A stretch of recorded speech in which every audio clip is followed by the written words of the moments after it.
Buenas noches, Ana. Ahí, René, no lo toques más. Ana, Ana, Bienvenidos todos los que están Ana, llegando. Ana. Vamos Vale. a comenzar a grabar y queremos darle la bienvenida a Pau, Hola, ¿qué has dicho? Que no te he oído. que siguiendo la tradición vamos a dejar solamente 10 minutos de espera, si Ah, no se vale, nos vale. alarga. De todas maneras se está grabando, así que se puede recuperar y queremos darte la bienvenida, Pau. Muchísimas gracias Muchas gracias. por tenerte aquí. Y creo que la gran mayoría conocemos a Pau y disfrutamos haberlo conocido también, pero quizás alguien no lo conozca y entonces quiero contaros esta breve introducción que él mismo me ha mandado, me parece muy cortita y muy humilde. Gracias. Bueno, ok. Entonces, eh, Pau se presenta a sí mismo diciendo, lo más destacable es que desde enero-febrero 1982 participo en el estilo I, movimiento humanista, mensaje de siglo actualmente, con permanencia y convicción, considerando esta la mejor decisión que pude hacer en mi vida. A nivel profesional he tenido varias profesiones. La última etapa fue como trabajador autónomo en el sector de la construcción y el año pasado terminé una formación como técnico solar. Eso sería lo que puedo decir. Bien, que participo desde su origen, impulsando el proyecto de parques de estudio y reflexión, concretamente el maravilloso Parque de Les Borges Blanques en Cataluña. Ahí lo podemos dejar. Así se presenta Pau allí.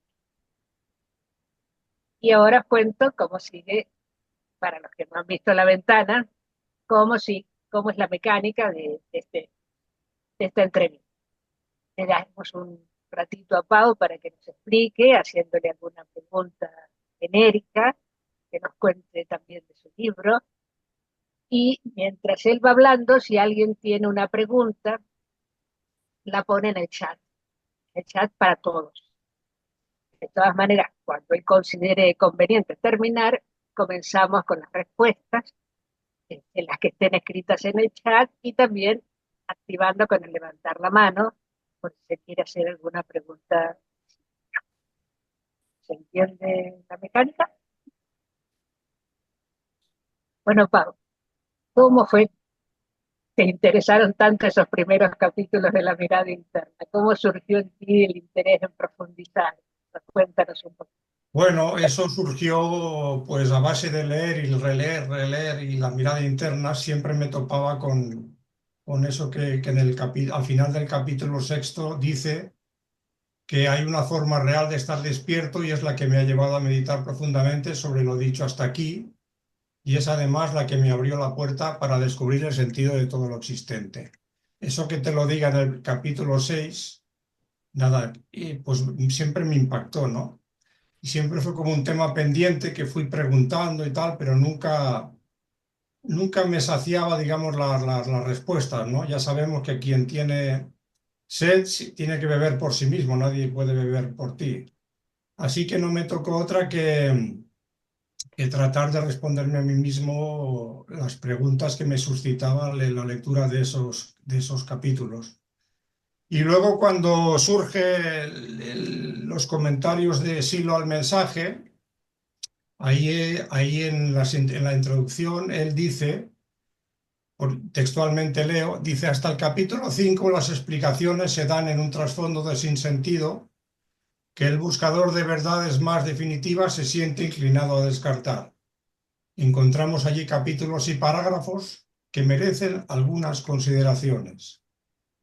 Y bueno, esto me impactó porque me pregunté por qué realmente decía eso el maestro, ¿no?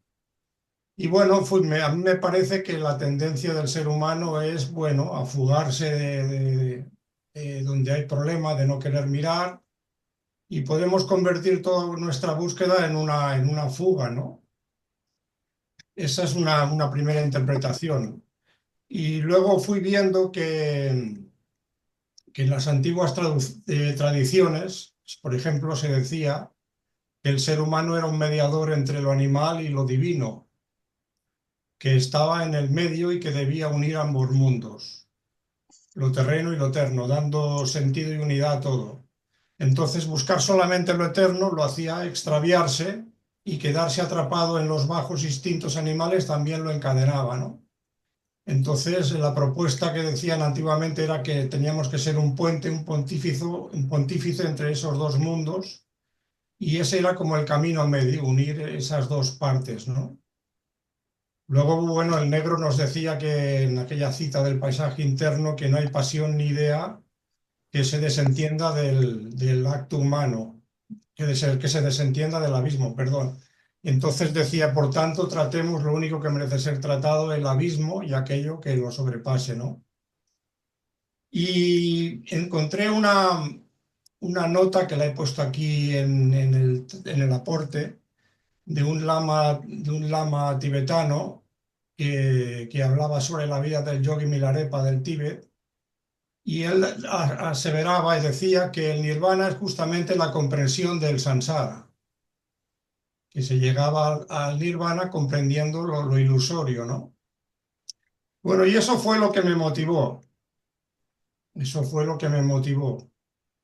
Y bueno, y en síntesis, ¿dónde arribé? Bueno, lo que parto de la hipótesis de que el estudio, esa es la hipótesis que sostengo en ese trabajo, que el estudio y profundización de esos 6 primeros capítulos permite un despertar espiritual, permite conectar con un gran anhelo que hay en el interior del ser humano, permite también una comprensión del propio proceso humano y una reconciliación con ese proceso y también con uno mismo. Y eso es lo que trato de, por supuesto, diciendo esto, pues hay que demostrar, bueno, o explicar cómo se llega a eso, ¿no? Y ese gran anhelo es como una polarización emotiva, donde es también una experiencia, ¿cómo se dice? Es un arrebato físico, muy que desde las entrañas de las vísceras se libera una gran cantidad de energía que, al pasar por el emotivo sabemos que trabaja en adhesión y rechazo, produce una adhesión incondicional a una dirección que emerge por primera vez, ¿no? En mi caso, yo lo viví así. Y bueno, sobre esto va el aporte, y sobre esto es lo que trato de fundamentarlo y explicarlo un poco, ¿no? Y así que me parece que esos 6 capítulos esconden cosas muy importantes. Y bueno, si os parece, pues me gustaría comentar un poquito por encima rápidamente qué he ido viendo de cada uno de los capítulos de la mirada interna, ¿no? Y bueno, podemos empezar por el primer capítulo, y de ahí ya vamos rápido y dejamos preguntas, porque habrá gente que habrá leído el aporte y gente que no. Bueno, el primer capítulo en los comentarios sí lo dice, que los primeros capítulos son introductorios y se refieren a ciertas precauciones que se deben tomar para encuadrar correctamente los temas más importantes, ¿no? El capítulo 1, que es la meditación, bueno, él dice que habla del modo de llegar a la revelación interior, que viniendo de falsas actitudes que alejarían del objeto propuesto, ¿no? Y enseguida nos pone frente a una afirmación que dice: aquí hay alegría, amor al cuerpo, a la naturaleza.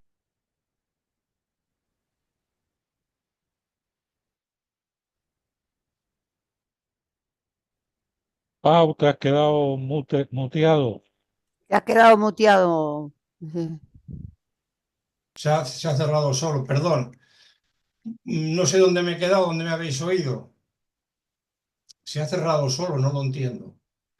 Bueno, que digo que el primer capítulo de la meditación, enseguida con lo que nos encontramos es que dice: aquí hay alegría, amor al cuerpo, a la naturaleza, a la humanidad y al espíritu. Entonces aquí nos topamos con la alegría de entrada. Y durante mucho tiempo estuve pensando por qué tenía este orden y de este modo, ¿no? Con el tiempo fui descubriendo la importancia de la alegría. De hecho, Vení, Javier. ¿eh? ¿Hola? Adelante. Bueno, y destaco algunas cosas que fui descubriendo sobre la alegría, como comentarios que me llegaron a través de amigos. Y el maestro decía que de todos los registros que puedas tener, aquel que te aproxima más a esa idea que tienes de Dios es la alegría. También encontré en Sri Aurobindo, también decía que esta tierra, nuestra tierra, había sido creada por el motivo por el cual había se creado nuestra tierra era por la alegría. Así que la alegría es todo un tema, ¿no? Es como para examinar si en la vida de uno pues va creciendo la alegría, porque es un tema a cotejar. Luego con el tema este del amor al cuerpo, ahí pues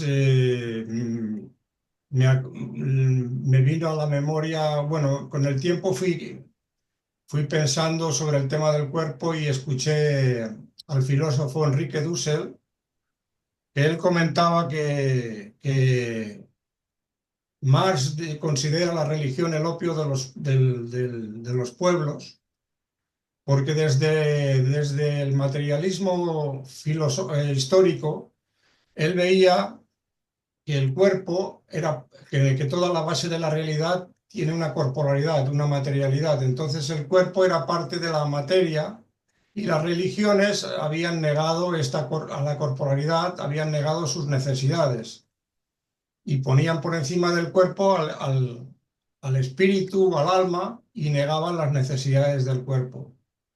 Enrique Dussel le explica en una obra suya que se llama Humanismo Semita, que había una tradición antigua semita donde el cuerpo era sagrado y lo primero era atender las necesidades del cuerpo.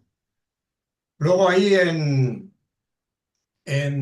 las actas de escuela que nos dieron, el negro cita a Walt Whitman, que dice que el espíritu se hace con el cuerpo.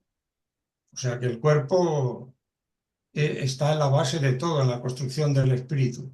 Y bueno, luego ese orden que sigue, pues es todo un tema, ¿no? Que yo creo que esos problemas que vemos en esa falta de afecto por la naturaleza y a la humanidad, eso a mi modo de ver se resuelve con la creación del espíritu. Pero bueno, sigamos adelante porque luego nos encontramos con que ese capítulo nos empieza a hablar de que aquí se reniega de los sacrificios, del sentimiento de culpa y de las amenazas de ultratumba, ¿no? Entonces aquí este tema del sentimiento de culpa es un tema que yo personalmente lo considero fundamental, ¿no? Aprender a renegar de él y verlo. Y ahí, bueno, me basé un poco en lo que Nietzsche explica. Y bueno, el sentimiento de culpa, bueno, aparece ya en los mitos de Eva y Pandora, claramente. En esos mitos, por ejemplo, en el de Eva se culpa del sufrimiento en el mundo a la mujer. Y Nietzsche ve en el sentimiento de culpa que tiene un origen en una relación comercial entre acreedor y deudor. Entonces esa relación comercial acreedor-deudor implica una deuda y bueno, él decía que en alemán deuda y culpa se dicen del mismo modo. También me dijo Eleni el otro día que en griego también se dicen del mismo modo. Y entonces el Nietzsche empieza a explicar que esta relación entre un acreedor y un deudor se va transformando, va creciendo hasta que va creciendo la deuda a nivel social y esa deuda se hace impagable. Entonces, para hacer que las deudas se paguen, se va creando una mala conciencia a nivel social, infringiendo una violencia sobre la gente increíble. Si no pagas tú tus deudas, las paga tus descendientes. Y entonces con esto se genera todo un sentimiento de culpa muy profundo, ¿no? Que luego ese sentimiento de culpa, Nietzsche lo ve que se traslada por proceso histórico a las religiones. Entonces las religiones adoptan esa misma forma de deuda y culpa, y bueno, ahí tenemos que cuando la deuda va creciendo se llega, según Nietzsche, al Dios único. Cuando la deuda de un pueblo crece, se llega al Dios único, y esta deuda aparece como impagable. Entonces surge toda una moral de que debes tu vida y de que tu vida te ha sido dada y la debes, y que eres como casi como culpable de existir. Entonces se va generando toda una culpa increíble. Pero ese manejo de de las religiones que manejan la deuda y la culpa también la encontramos en el mitraísmo. El mitraísmo, la palabra mitra significa contrato en sumerio, creo. Y entonces la gente tenía necesidad en sus relaciones, en sus pactos comerciales, que que la divinidad testiguara, ¿no? Entonces se ponía por medio se hacía jurar delante de Mitra y comprometerse en el pago de las deudas. Bueno, lo que quiero decir con eso es que se puede rastrear en las distintas religiones todo el tema de la culpa y la deuda. Luego también ahí fui viendo el tema este de que a nivel personal, esa relación entre el deudor y el acreedor, pues va generando toda una suerte de conciencia de donde lo importante es recibir, ¿no? Por eso nos cuesta tanto dar, porque hay todo esto grabado a fuego desde tiempos milenarios, la idea del, del dar desprendido no es fácil. Sin embargo, parece ser que antiguamente las economías más antiguas, esto no era así, porque lo que se daba en las economías antiguas se intercambiaban presentes, se hacían regalos, y estaba todo basado, la economía antigua, en el dar. Luego todo eso se va transformando y queda pues en una deuda y en sentimiento de culpa. Y lo que me impacta de Nietzsche es que dice que cuando la deuda crece y ya no se puede pagar, entonces surge en el interior del ser humano, crece un gran nihilismo. Esa es para la parte que rescato del asunto, ¿no?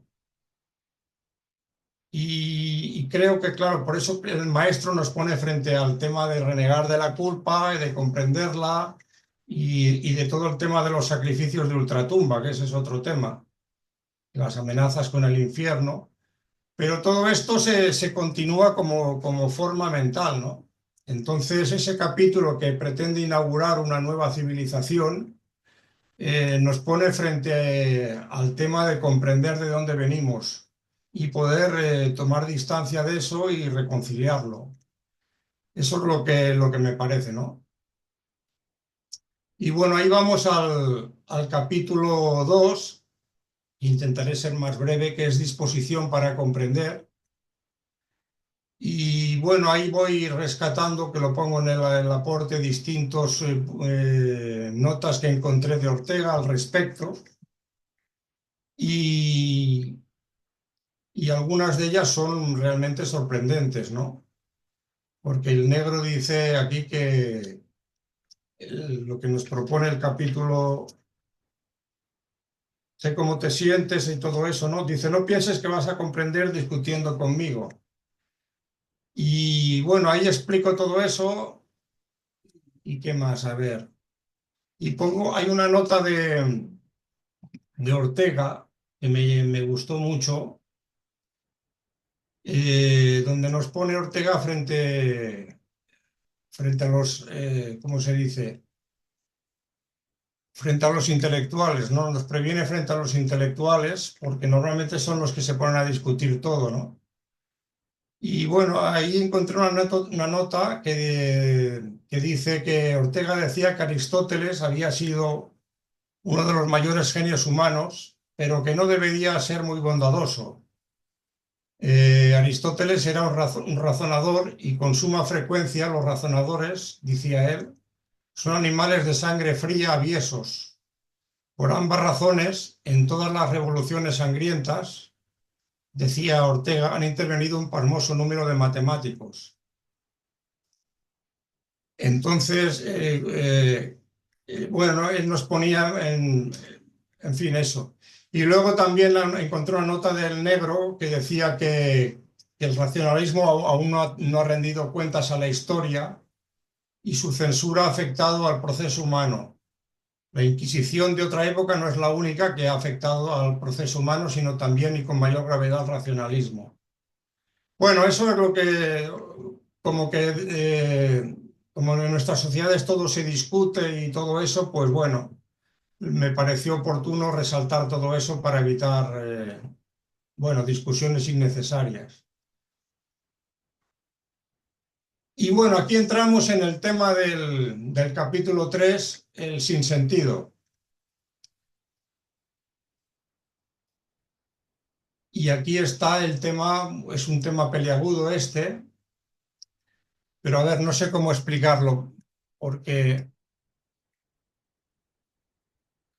bueno, yo fui reflexionando sobre todo los temas esos durante mucho tiempo y fui anotando en mi cuaderno las distintas comprensiones que iba teniendo sin saber realmente hacia dónde me dirigía. Y iba anotando inclusive en mis sueños. En mis sueños siempre se repetía un argumento que no encontraba salida, donde había como un trasfondo nihilista que me perseguía en los sueños. Luego esos sueños se fueron con el tiempo y a base se convirtieron en pesadillas, en pesadillas fuertes, ¿no? Donde ya no era simplemente que no encontraba salida, sino que empecé a ver un terror en mi interior muy profundo. Creo que tuve la pesadilla más profunda que he tenido en mi vida. Entonces, ahí me di cuenta del peso de la carga afectiva que tenía el sinsentido. Y, y más adelante se me aparece el tema de no hay sentido en la vida si todo termina con la muerte, como una gran contradicción, como una gran contradicción que implica una incoherencia vital y un límite como que no se puede seguir viviendo de ese modo, ¿no? Como que una necesidad muy profunda de superar esa creencia arraigada fuertemente en mi interior. Esa puede ser en síntesis lo que me llevó el capítulo 3 del sinsentido, ¿no? Y ahí lo explico más, pero aquí no tengo tiempo de leerlo más. Y bueno, y algunas citas que pongo aquí de compensación, reflejo y futuro del libro del paisaje interno, que dice, ¿qué afirmas tú? ¿Qué afirmas sin negar? Entonces, internamente dentro de uno hay como un interno sí y un interno no. Entonces, a mí me parecía que cuando quería decir sí, una parte de mí no me acompañaba, porque hay todo un sustrato, una energía que está atrapada ahí en el espacio de representación, en la parte de las vísceras. Bueno, y ahí voy explicando un poco todo eso. Y es bastante importante bueno, lo que las comprensiones que fui teniendo y todo eso. No sé si lo explico muy bien. Y ahí me encontré pues realmente con un propósito muy importante. Entonces empecé a darme cuenta de que eso que se dice en la mirada, cuando hacemos el oficio, pide por aquello que necesita realmente. Empecé a pensar que una necesidad es algo que es para ahora, para hoy y no para mañana. Empecé a pedir con sentido de urgencia. Tenía necesidad de realmente romper esa contradicción que vivía claramente. Porque hasta ahora yo había vivido el tema de no hay sentido en la vida, bueno, como sí, es verdad, lo reconozco, pero nunca lo había sentido con el peso de sentirlo como una contradicción que hay que superar. Entonces empecé a pedir romper esa contradicción, pero pedir con fuerza. Porque normalmente yo pedía, bueno, pues pides bueno, si sale bien, es como si toca, si toca bien. Pero era todo muy ingenuo, ¿no? No había... Y ahí pongo una cita de un místico hindú que se llama Kabir,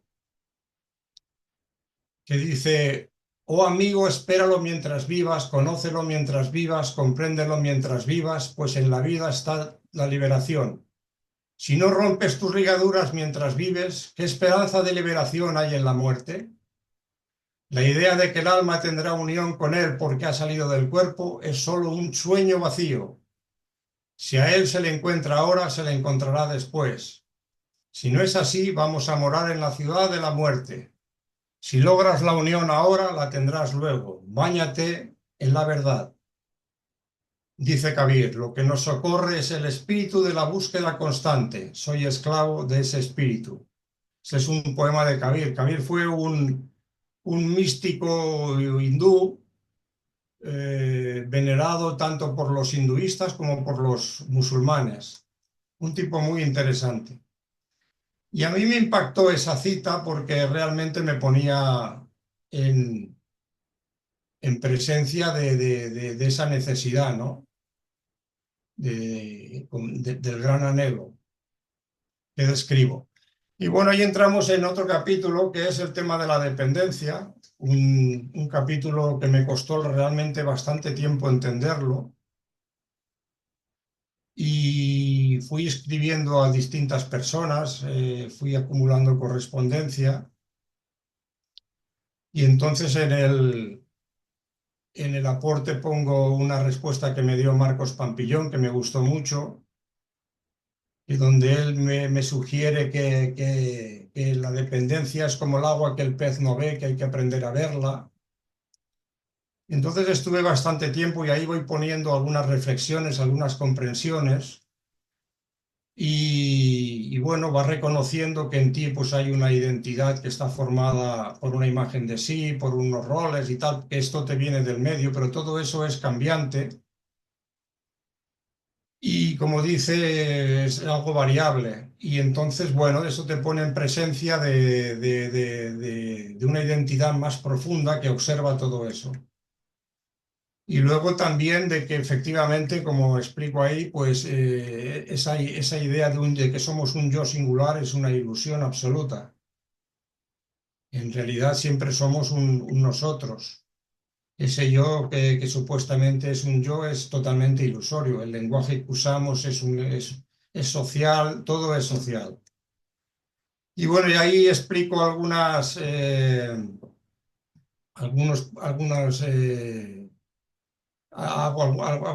menciono algunos aportes de Maurice Merleau-Ponty, que habló de la fenomenología de la percepción y justamente él profundizó sobre estos temas de la ilusión de la percepción y habló de una filosofía que fuera del yo al nosotros. Bueno, todo eso lo voy explicando ahí y la verdad que el darse cuenta de todo eso te permite realmente fortalecer el propósito y realmente darte cuenta bueno, te hace tomar distancia de algo que está ahí, ¿no? Y que realmente, pues, no somos tan libres como uno cree, ¿no? Estamos determinados por todo eso. Bueno, y luego pongo aquí una cosa que encontré en internet muy graciosa, que dice: existe una versión diferente de ti en la mente de cada persona que te conoce. Dice, esto es una cita de alguien que dice que leyó un libro que dice: leí un libro que me voló la cabeza. El personaje principal se vuelve loco cuando se da cuenta de que nadie lo conoce realmente.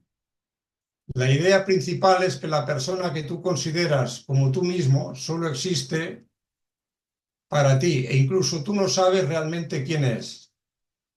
Cada persona que conoces, con la que tienes una relación o con la que haces contacto visual en la calle, crea una versión de ti en tu cabeza. No eres la misma persona para tu madre, para tu padre, para tus hermanos, que para tus compañeros de trabajo, tus vecinos o tus amigos. Hay miles de versiones diferentes de ti ahí fuera, en las mentes de las personas. Un tú existe en cada versión y sin embargo, tú mismo, no es realmente un alguien en absoluto. Bueno, es muy graciosa esa nota y bueno, la puse aquí, ¿no? Y, y bueno, y luego hay el capítulo este. Bueno, cuando emerge este gran anhelo, evidentemente esto está relacionado con el capítulo de, eh, ¿cómo se dice? El capítulo.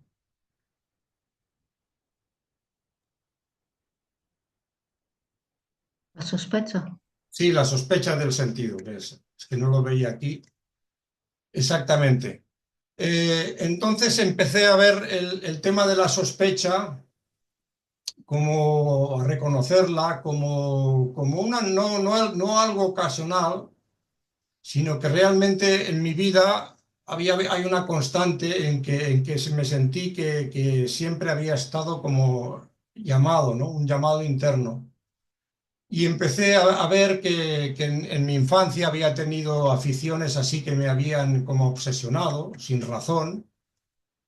Pero claro, uno no sabe por qué te pasan esas cosas, te externalizas y bueno, y no entiendes.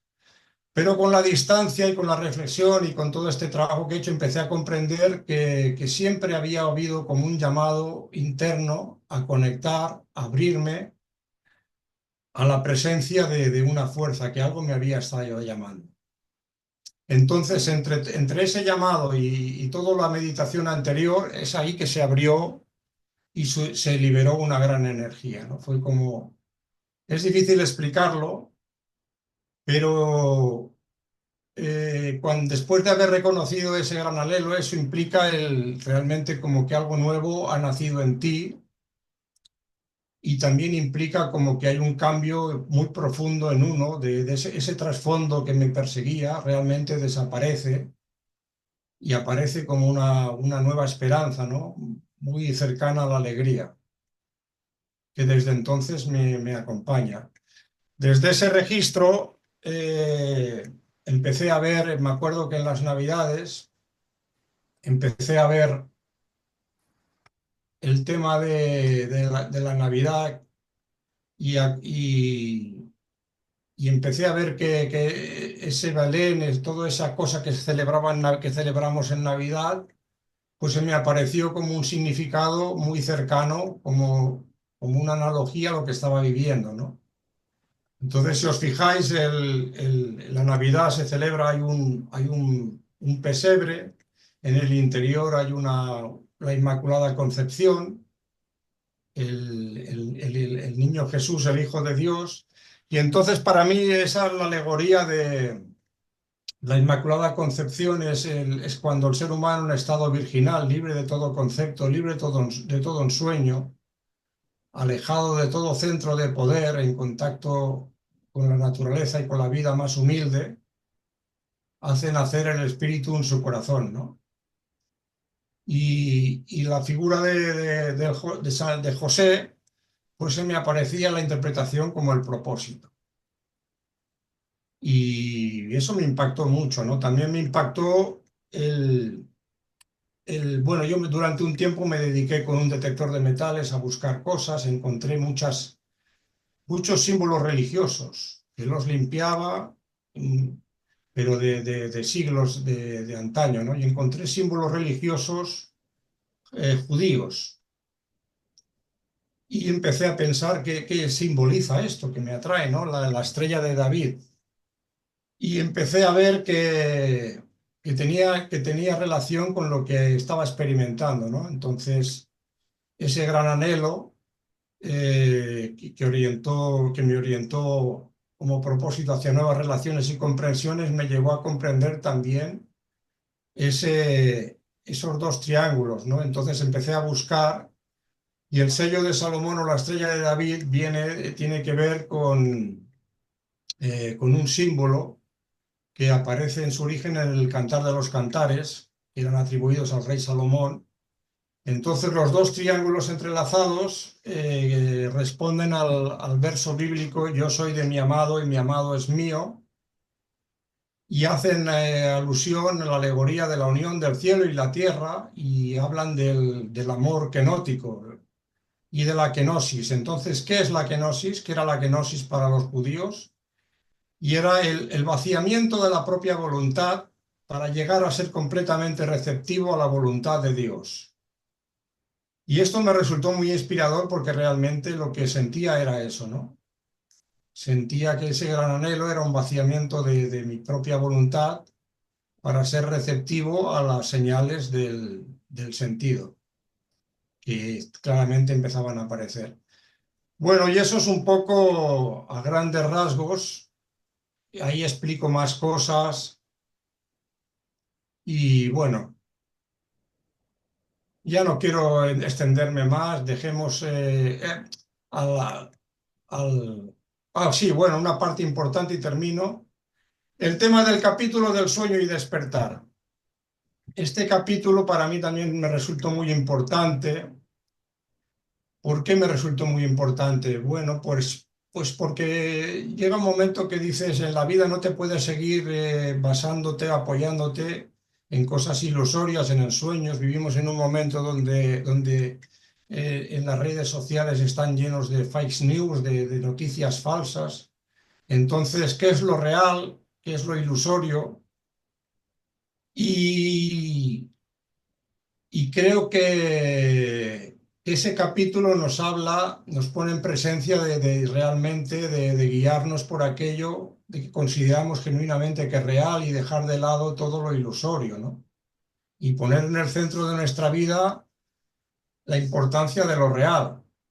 Y cada cual verá qué es lo real, qué es lo que le inspira, ¿no? Pero tomar por real eso y dejar de lado todo eso que nos encierra en el sinsentido y en el sueño, ¿no? Bueno, eso es un poco en síntesis, un poco el trabajo, ¿no? No he querido leerlo, así lo he explicado como he podido, pero bueno, yo supongo que las preguntas ya podemos completarlo. Bueno, eso sería todo. Gracias, Pau. Muchas gracias. Es extremadamente inspirador.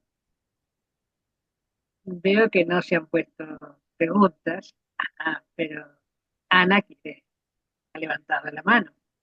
Silvia, adelante, cuenta. No, en realidad lo que quería era aplaudirle. Me he Ya. equivocado. Muchas gracias, No, Pau. no, bueno, perdonad, me he puesto un poco nervioso, pero no sé si me ha entendido bien, pero bueno, que no estoy acostumbrado yo a hacer estos debates. No. Adelante. Perfecto. Sí. Has levantado la mano, así que Josefina Paquita de Barcelona. José, sí, me encantó, muchísimas gracias. En la búsqueda del paisaje interno también, que a mí fue el que me movió esa imagen. Me impactó muchísimo, Pau, y estoy totalmente de acuerdo, del yo, que yo para ti no soy la misma que para el otro, que para el otro, que para el otro. Y fue una gran contradicción en mi vida pensando que los otros sí tenían que saber cómo era yo y mis necesidades. Porque si yo me daba cuenta de la necesidad del otro, que como el otro no se daba cuenta del mío. Y eso fue una gran contradicción y un gran trabajo que tuve que hacer para desprenderme. Y de ver que has presentado esto, es que me encaja totalmente en el puzzle que uno va haciendo dentro de uno, ¿no? Sí, Y te lo agradezco de corazón y estoy totalmente de acuerdo contigo y muy emocionada. Gracias, Pau. no, gracias a ti. Y si quieres abrir un poquito más de ese yo, de las imágenes de cada uno, el por qué, esa contradicción. O si vos lo ves como contradicción. ¿El qué? Lo del yo. Lo del yo, sí, de que tú dices que para... No, que- no, no es que lo vea como contradicción, pero pensar que apoyarte solamente eso es muy ilusorio porque es muy claro, cambiante yo.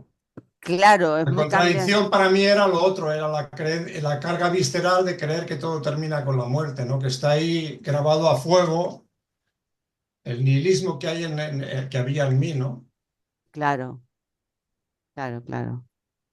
Bueno, muchísimas gracias, Pau. Adelante, Aurora.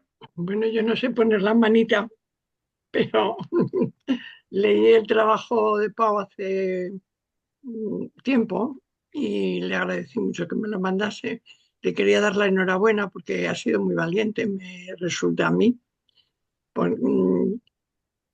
Vamos, que estoy contigo de, además esos capítulos para mí resultan como para ti, o sea, absolutamente fundacionales, porque si uno no cae en cuenta de eso que es tan cotidiano, que es la base casi de nuestra existencia, de lo que ocurre, de la dependencia, y luego el paso que se da de gigante cuando habla de que uno intuye el sentido de la vida y esa reflexión profunda que hace y que hace Silo y que tú haces y que hemos hecho todos, de cómo es posible que en eso él vea el sentido total, o sea, porque eso le hace plantearse toda la existencia. A mí eso me ha intrigado mucho.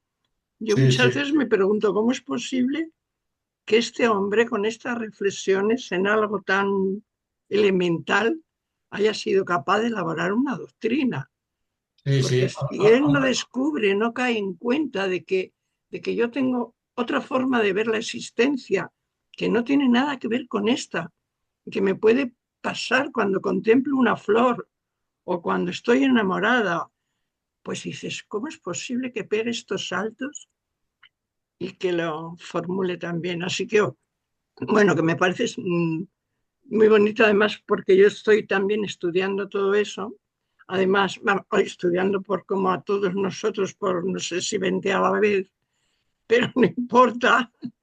Eh, y después también que ha sido propuesto justamente no ese tema, pero sí el 5 para, para la reunión de mensajeros.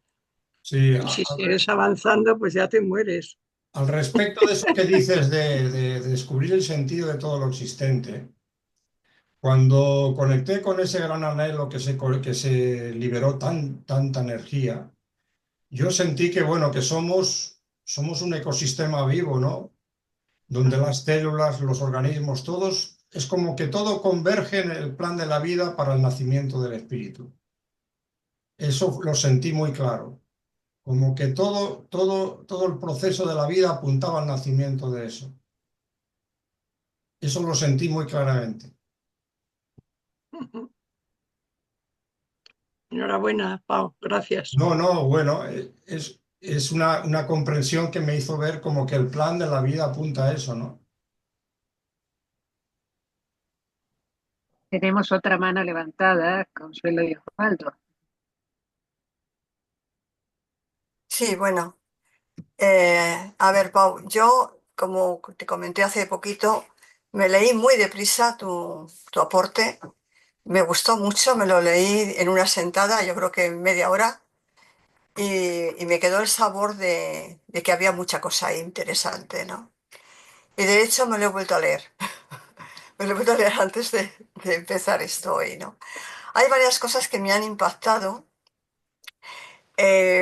Alguna de ellas, la que comentas sobre el tema de la distinción que haces entre el temor a la muerte Mm, y la creencia, ¿no? mm. Cosa que yo no había reparado en ello, ¿no? Pensé que era más importante tener bueno, más importante, o que sería más decisivo para mí el temor que la creencia. Y cuando tú pones esto, mm, mm, la doy la vuelta. O sea, porque tú hablas del temor como una cosa como más real, más física, por decirlo así, ¿no? Mm. Mientras que la creencia es algo que te penetra hasta que llegas a eso, al nihilismo total, ¿no? O sea, Exacto. es algo así, ¿no? Lo que quieres decir. Sí, sí, el temor incluso es razonable. Hay temores que tienen que ver con el instinto de conservación, ¿no? Tener temor al dolor, a la muerte, pues es hasta normal. Pero de ahí creer que todo termina con la muerte, que no hay salida, esto es otro tema, ¿no? Que es un poco lo que el Nietzsche decía, que cuando la deuda crece y es impagable y debes la vida y eres culpable de existir y todo eso se internaliza, ahí surge un nihilismo muy profundo, ¿no? Ah, Eso es lo que el Nietzsche trataba de decir, ¿no? Y ujú, bueno, aquí está Tito que ha hecho un aporte sobre el nihilismo también muy importante, ¿no? ujú, Yo creo que el mensaje de Silo y Silo siempre luchó contra el nihilismo, ¿no? La negación de la vida, la destrucción de la vida que anida en uno.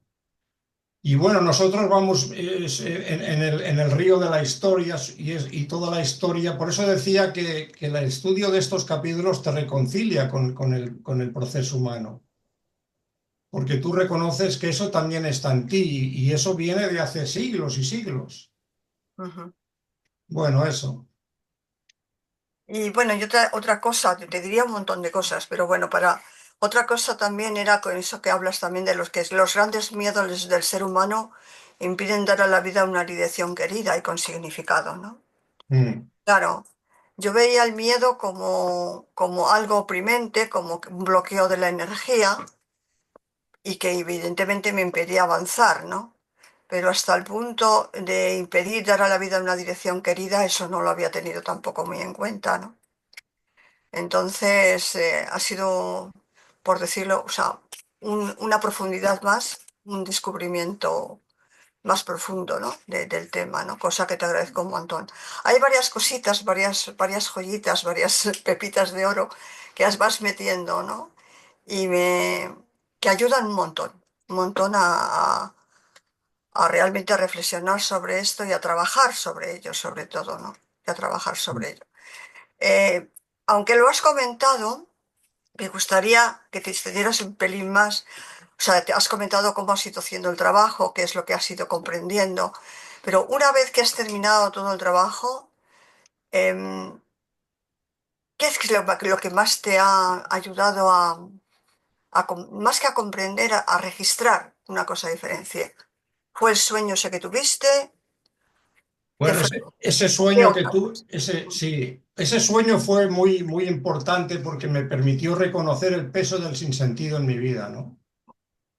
No lo había visto, lo sabía intuitivamente, pero llegar al impacto que me produce con 50 años tener la mayor pesadilla que he tenido en mi vida, eso me impactó, ¿no? Luego con el tiempo fui analizando ese sueño y me di cuenta que ese clima que uno tiene,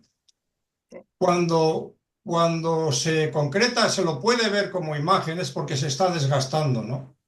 Ya, Mientras tanto no lo ves. Entonces el sueño era una imagen que se empezaba a mover. Yo veo el rostro de algo que sintetizaba todo aquello y experimenté el mayor terror que he tenido en mi vida, ¿no? Entonces sentí que ese temor, esa carga afectiva, tenía tomado todos los tres tiempos de conciencia. Lo pude reconocer y bueno, y eso luego yo creo que a partir de ahí, es en ese reconocimiento y eso precipitó el cambio, ¿no? El cambio porque sabes qué pasa lo que tú dices, necesitamos liberar energía para poder poner en la torre de control con fuerza nuestro propósito. ujú, ujú. Por eso digo que de las entrañas surge lo entrañable, ¿no? Porque esa es una expresión muy cristiana, hay muy castellana, perdón, que decimos habitualmente, ¿no? Es entrañable esto, ¿no? Yo registré que algo entrañable surgía de las entrañas. Claro. Como ese Dios encadenado que está ahí clamando porque lo liberemos, ¿no? Ujú. Bueno, te podría preguntar mucho más, pero te doy las gracias No, mira, gracias a las preguntas creo que se aclara más el tema. Y sobre todo por hacernos llegar ese trabajo que me parece realmente muy valioso, muy valioso. Y de que lo hayas podido hacer y compartir me parece una maravilla. Creo que es una maravilla, la verdad. Así que muchas gracias, Pau. No, gracias a ti por haberlo leído y por preguntar. Por eso. No, no, porque es verdad, normalmente uno no encuentra gente con la que conversar de estos temas, ¿no? Así que es de agradecer estos ámbitos, porque fuera de aquí nadie escucha nada, ¿no? Y encontrar gente que te escucha y y que tú también puedes escuchar es un privilegio. Yo añadiría una cosa más, y es que este tipo de trabajo, en este momento que estamos viviendo tan cruel, ayuda por lo menos a mí, me ha abierto como otra vía más o un poquito más la cuestión de la necesidad de fortalecer mi centro de gravedad. Ha sido realmente, me parece que por ahí va la cosa, me identifico mucho y ahora hay que trabajarlo, claro, fuertemente, ¿no? Y con mucha alegría además. Sí, sí, os quería comentar una cosa que me he olvidado en el desarrollo. Bueno, he mencionado el mito de Eva y Pandora, bueno, que culpan a la mujer del sufrimiento en el mundo de alguna manera. Pero, por ejemplo, en otras culturas en la India no se cree en la culpa, ¿no? Sino se cree en el error, en reparar el daño que sea. Entonces, en la India encontré que existe el mito de la diosa Durga, que dice así, que dice que los dioses cometen errores y le dan dones a los demonios. Entonces los demonios con los dones concedidos por los dioses arman unas cagadas terribles en el mundo, ¿no? Entonces, para reparar doblemente el error que cometen esos demonios creados por los dioses crearon a la diosa Durga. Y la diosa Durga se hizo con la fuerza de todas las madres del mundo para vencer el mal del mundo. Qué bonito. Entonces, el mito de la diosa Durga es un mito que apela a la gente en momentos de gran necesidad, para que los hindúes por las noches puedan dormir y nada turbe sus sueños. Y cada año se celebra. Lo digo porque es otro mito, ¿ves? Para que veáis otra cultura que tiene un mito distinto, donde se habla de enmendar errores y no de sentimiento de culpa como la nuestra. Tenemos una pregunta en el chat que podéis todos leer. Voy a la pregunta específica. Dice, el punto 4 lo entiendo bien, pero ¿cómo entiendes tú el punto 5? También si puedes hablar un poco más del tema de la culpa en relación a la mujer, precisamente. Y por fin, ¿cómo reconocer el nihilismo adentro nuestro si el nihilismo es histórico y social?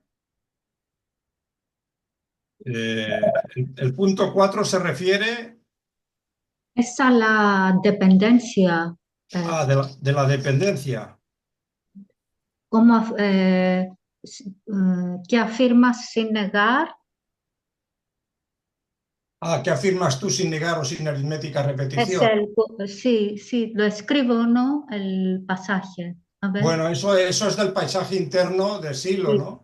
Entre la fría mecánica de los péndulos, ¿qué afirmas tú? ¿Qué afirmas sin negar? ¿Qué afirmas si regreso sin aritmética repetición?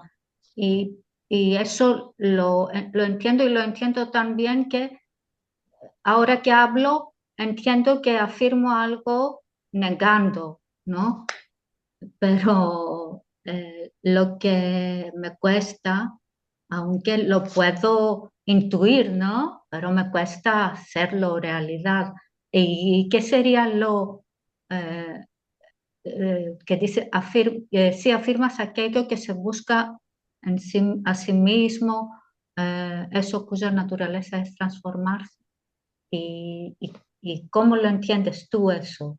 Bueno, yo lo entiendo eso como que hasta que no nace el espíritu, pues uno está atrapado en ese interno sí, interno no, ¿no? Hay que leerse la declaración del Acto de Madrid, que el negro habla de eso, ¿no? Que dice que al principio de la historia La lucha fue movida por necesidad, la lucha por la vida fue movida por necesidad. Más adelante fue movida por temor y deseo. Y entonces, a partir de ahí, dice que el negro que surge, el interno sí y el interno no. Y que el nihilismo ese intentó ganar el corazón del ser humano desde la noche de los tiempos, ¿no? Y para mí tiene que ver con todo ese tema de la culpa y de todo eso, ¿no? Pero claro, se puede reconocer en uno esa contradicción, como que hay algo en ti que no acompaña, no eres un sí 100%, ¿no? Yo lo entiendo así, yo lo sentí así. Yo, por ejemplo, a ver, yo quiero hacer esto, pero me persigue un sentimiento de que todo lo que hago no acaba mal. Entonces sí quiero, pero al mismo tiempo no creo, ¿no? Hay toda una contradicción ahí, ¿no? El sí, pero no.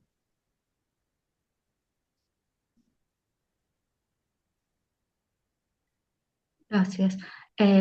Después, claro, no es fácil contestar a esto, porque yo digo, hay una frase que dice que cuando uno eh, reconoce o puede observar la dependencia, empieza a buscar la libertad.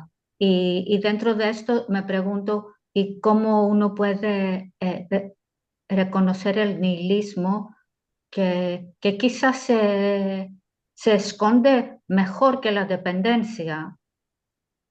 Bueno, sí, es más, el nihilismo es el sistema de creencias. Nosotros vivimos en una época y somos hijos de esa época. Si hubiéramos nacido en otra, seguramente nuestro clima sería otro. Pero no sé, como europeos nosotros hemos vivido dos guerras mundiales, una guerra civil en España y bueno, y todo el arrastre de la violencia en la historia es todo un tema. Yo creo que eso está ahí pesando, ¿no? Nuestro paisaje. Por eso en las tesis es la superación del paisaje de formación. Y es un paisaje que no es solo de ahora, sino que también heredamos cosas que vienen de la cocoa.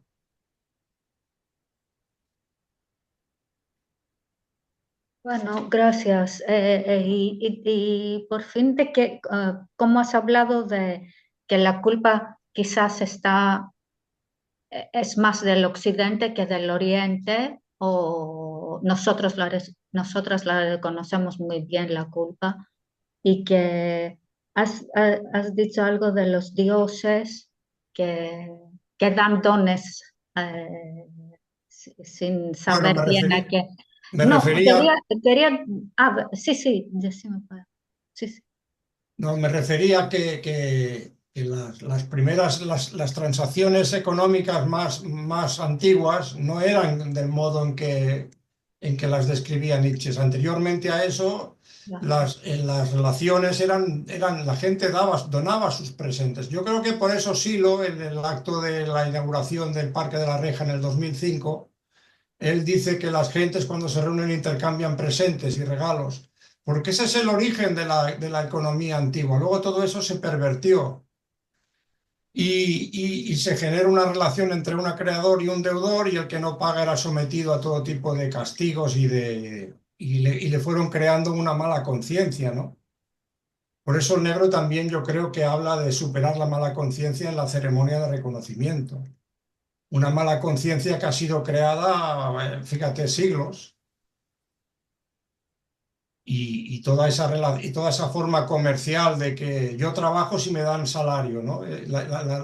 Lo difícil que es realmente dar desinteresado. El cálculo está grabado a fuego en nosotros, pero Claro. eso ya viene imagínate. Si eso viene a fuego, ¿cómo no habrá también en nosotros sentimiento de culpa, ¿no? Y luego el Nietzsche hacía relación entre el sentimiento de culpa, el resentimiento y la venganza. Era un triángulo y recuerdo que Silo en Grote dijo que superar la venganza era superar al propio sistema, ¿no?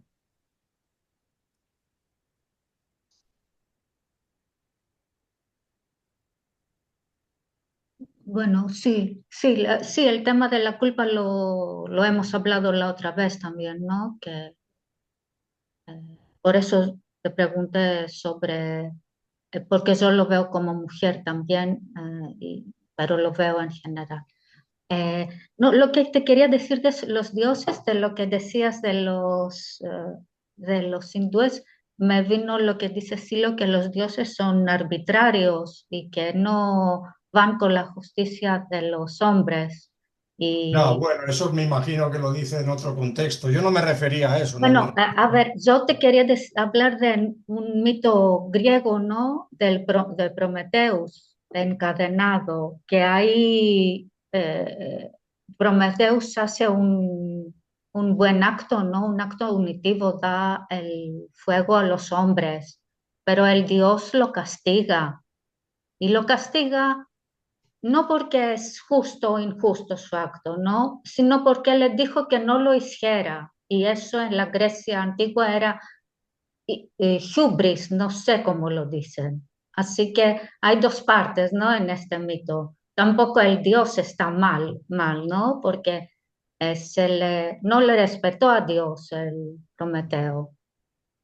¿Se entiende lo que digo? Sí, sí. Lo que pasa es que no sé muy bien cómo interpretar ese mito, nunca lo he abordado, ¿no?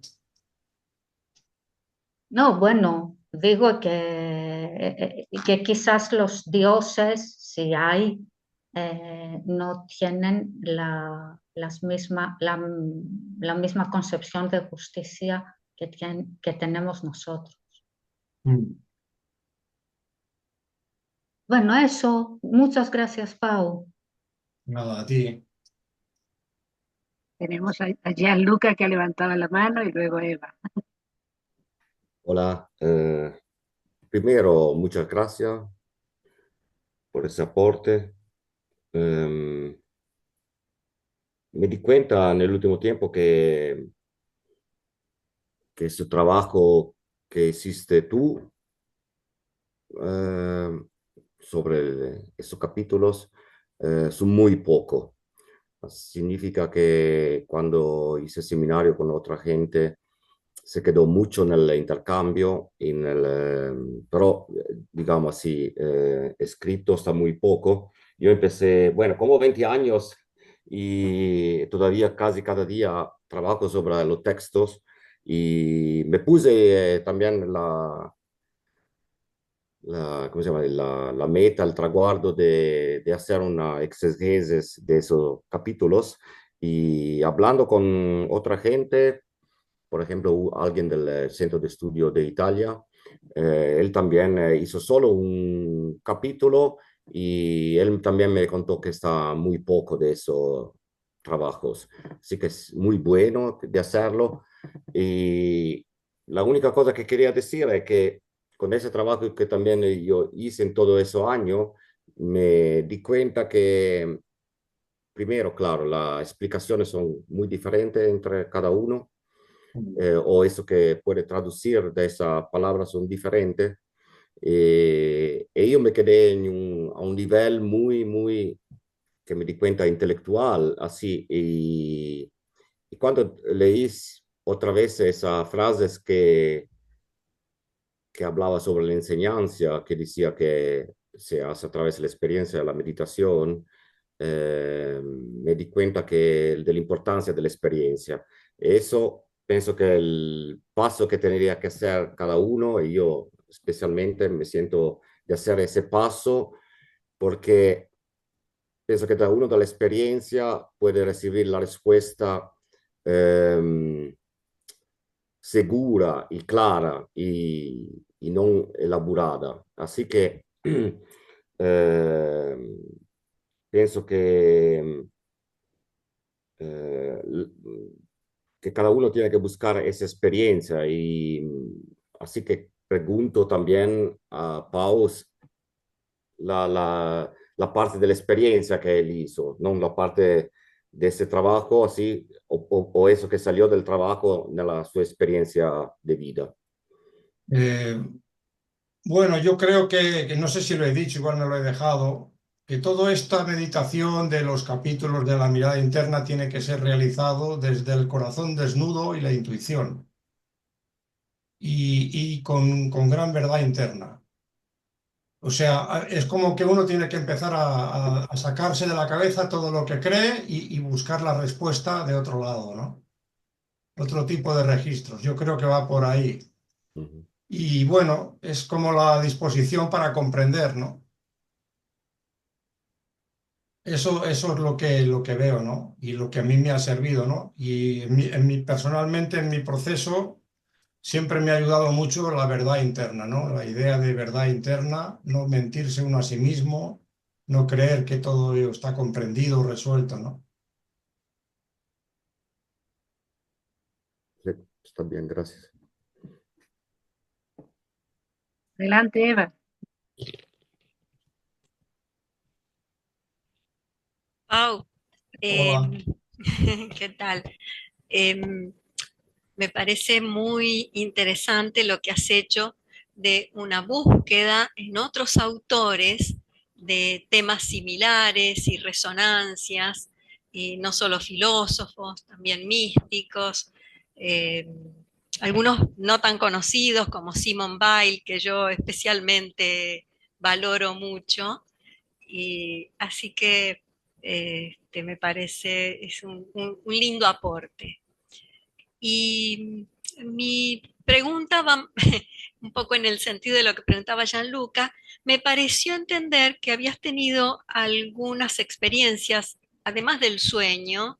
Me pareció como que hablaste de alguna experiencia, no sé si de arrebato o alguna otra. Y bueno, te quería preguntar si podías, si escuché bien y si podías comentar un poquito más de esas experiencias no Eh, habituales. sí, bueno, en realidad me refiero siempre a la misma experiencia, ¿no? Hay un momento en que me pongo a disponer a hacer una práctica y de repente conecto con un arrebato muy fuerte que mi cuerpo se empezó a contornear como una serpiente. Una fuerza de abajo, un gran pasaje de fuerza, una energía subía de abajo, perdón, hacia arriba, y al pasar por el centro emotivo produjo una adhesión incondicional a la dirección que se manifestaba, ¿no? Y al llegar arriba, bueno, me pegó fuertemente arriba en la cabeza y esa noche soñé como que un gran muro de hormigón había cedido arriba en la cabeza y que había emergido gracias a ese muro que se había caído, que podía divisar otros mundos. Y bueno, el tema es que eso ha quedado como un cambio permanente, como algo que me acompaña, como una presencia. Entonces, por ejemplo, el capítulo ese que dice presencia de la fuerza, yo lo comprendo ahora porque hay realmente la presencia de una fuerza. Una fuerza que requiere que la aprenda a dominar, que la aprenda a dirigir. Luego el capítulo ese que dice la real importancia de la vida despierta se me hizo patente, la evidencia de sentido. Te pega muy fuerte, ¿no? Porque entonces surge la real importancia. ¿Qué es patente? Patente es, una cosa es patente para uno cuando tengo sed, yo necesito beber y eso, y se me va a ir la sed con el agua, ¿no? Y ese capítulo de los capítulos posteriores te resuenan de otro modo, ¿no? Como que estás en presencia de algo nuevo, ¿no? De una fuerza que hay que controlar, que no que hay que aprender a unir más, etcétera, etcétera. Una fuerza en crecimiento. Eso es como que, ¿cómo te diría, no? Es como dicen los poetas, hay que dejar de ser un cuerpo deshabitado, ¿no? Y como que habite en uno algo nuevo. Eso es lo que te puedo comentar. Y es como una cosa que te acompaña de forma permanente, no es una cosa que está ahí, ¿no? Porque claro, yo hablo de gran anhelo, pero gran anhelo, ¿qué es? Yo le he puesto ese título, pero gran anhelo puede ser gran anhelo de inmortalidad, gran anhelo de sentido, gran anhelo de encontrar a la amada inmortal o al amado inmortal. Llámalo como quieras, cada cual le pondrá el nombre que quiera. No sé si te respondo a la pregunta, no sé. Sí, claro, totalmente, gracias.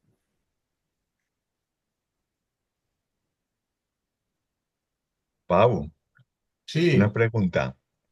Mira, alguna vez hemos hablado y has comentado que considerabas que La mirada interna era un libro no lo suficientemente valorado. Espacio para reinventarnos, superar adversidades y encontrar bien. ¿cuál era tu pregunta? Es que se ha ido la voz y no te he oído bien, Nacho. Y que en algún momento has comentado que considerabas que La mirada interna era un libro que no habíamos o que no había sido lo suficientemente valorado. Entonces quería que explicaras un poco más eso. Me pareció un punto de vista muy interesante. Bueno, por lo que voy intuyendo y descubriendo, me parece que es un libro que apenas tenemos atisbos, al menos yo apenas tengo atisbo de ello. Yo creo que a futuro la gente va a hacer aportes que no podemos ni imaginar al respecto. Y que en ese libro hay mucho más de lo que nos podemos imaginar, ¿no? Que creo, es más, igual que pienso que el negro nos hace una advertencia de que los buscadores de verdades definitivas solemos subestimar los primeros capítulos, que no subestimaremos del libro, ¿no? Yo creo que ese libro encierra, imagínate lo que me surge, ¿no? Las preguntas que nos tenemos que responder, lo mucho que tenemos que investigar. Por ejemplo, cuando dice, algunos pueblos conocieron esto y comunicaron a otros. Imagínate hacer un aporte, ¿qué pueblos conocieron, estuvieron en presencia de la fuerza? ¿Qué pueblos comunicaron esto a otros? ¿Cómo fue eso? Ha dejado el negro muchas puertas abiertas para investigar, ¿no? Si en realidad el aporte que hago es un pretexto para abrir esas puertas de diálogo, porque en realidad tampoco comento gran cosa, pero me parece que hay mucho a aportar en todo ese libro, sin lugar a dudas. Y es el libro para la nueva humanidad, ¿no? Imagínate si dice el negro que dio el mensaje para los próximos 10.000 años, ¿qué no habrá ahí? Ajá,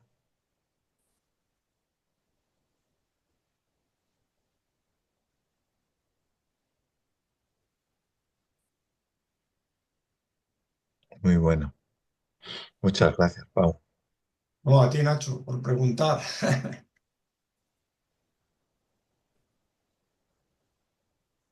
Tenemos a Osvaldo o Consuelo también levantando la mano.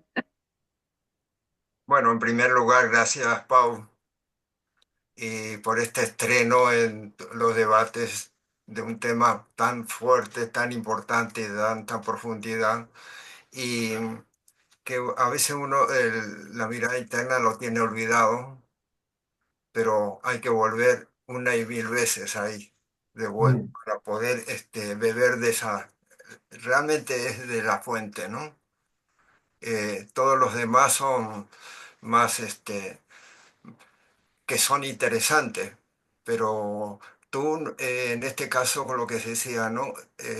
Yo creo que ha cumplido el objetivo de decir, bueno, vamos a empezar a profundizar esto, ¿no? Y esos escritos que mandaste primero me impresionó mucho, porque digo, "Joder, mira lo que todo lo que hay por delante en esto. Y eso me inquietó bastante poder arribar con más profundidad este tema. sí, sí. Hay muchas claves ahí por descubrir. Sí, sin lugar a dudas, ya veréis que como se anime la gente van a ver aportes increíbles. Eso me estimuló para poder trabajarlo con más profundidad. Sí, sí, la fuerza nos está llamando, hay que dejarla entrar. Ah, eso. Sí. Muy bueno. Eh, de esta manera te agradezco mucho y hay muchas cosas más que seguramente lo vas a trabajar porque eres un inquieto en esto. Ya te conozco hace mucho tiempo en eso. Así que muchísimas gracias. No, a ti, Osvaldo.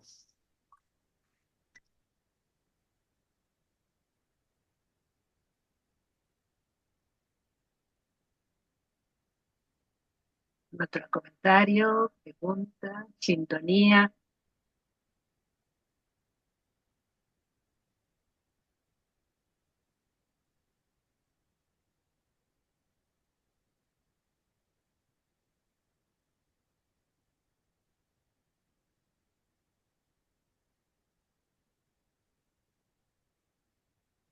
Pau, queremos agradecerte de corazón. Realmente ha sido como abrir la ventana y que entrar el aire fresco, de nuevas posibilidades, de nuevas comprensiones y sobre todo de una gran reconciliación con nosotros mismos, comprender esas profundidades y esas posibilidades. Y sí, no, gracias a vosotros por la invitación y nada, un placer estar aquí con vosotros, con gente que te puede, que escucha, ¿no? Que te presta, que te presta la atención, porque hoy en día prácticamente es muy complicado, fuera de estos ámbitos nuestros, poder conversar estos temas. Recomiendo a todos, Eleni ha publicado en el chat está tu trabajo, que lo bajéis antes de cerrar el chat. Sí, porque la verdad que he hecho una explicación bastante patatera, pero bueno. Muy sincera y muy sintética. Pau, la verdad está en lo simple. Ah, bueno, eso sí. Claro. Eso sí. Pero ha dado de mucho, o sea, hemos podido entender bien, a pesar, bueno, los que lo hemos leído y los que no, yo creo también, y las respuestas han sido también muy esclarecedoras, ¿no? Contento, Pau, que está muy bueno. Y bueno, este es el segundo aporte que hago. El primero fue Da tu palabra y rómpete, que fue un aporte que hice en honor a la lealtad al espíritu, ¿no? Y luego pues profundicé en este porque ya lo tenía pendiente hace tiempo. ¿Y ese otro aporte lo tienes en alguna web o en alguna...? Sí, ahí en el Parque de Toledo está. Yo si queréis os lo mando, os lo mando. Vale. En realidad el aporte, en realidad tenía que haber hecho primero este aporte y luego el otro, pero bueno, sí, sí. Y este lo tenía ahí pendiente y nada, ya os lo mandaré, ¿no? El tema ese aporte a mí me conmovió mucho porque, como dijo Silo en Moscú, el ser humano ha sido convocado en la teoría y traicionado en la práctica por todos. Entonces, es como un intento de lealtad al ser humano, ¿no? El aporte que hice, ¿no? Ah. ¿Y no crees, Pau, que también este trabajo es un compromiso de lealtad con el ser humano? Totalmente, totalmente. Hombre, sí. Y lo hice como un compromiso de mí mismo, de ver los compromisos que tenía, ver y todo eso y hacerme consciente, ¿no? Porque claro, cuando tú estás en presencia de tu espíritu, no es lo mismo, tu palabra es sagrada.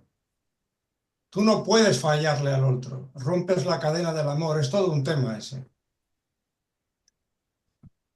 En fin, bueno, ya no quiero hablar más, ya he hablado demasiado. No, te escucharíamos un rato más, ¿eh? Porque siempre sale algún temita más. Muchas gracias, Pau. Gracias, Nada, Pau. a vosotros un abrazo y estamos en contacto. Abrazo grande, Pau. Muchas gracias. Gracias, Hasta Pau. luego. Muchas gracias, Pau. Paz, fuerza y alegría. Un abrazo fuerte. Muchas Chao, gracias. Merced. Chao. Alegría.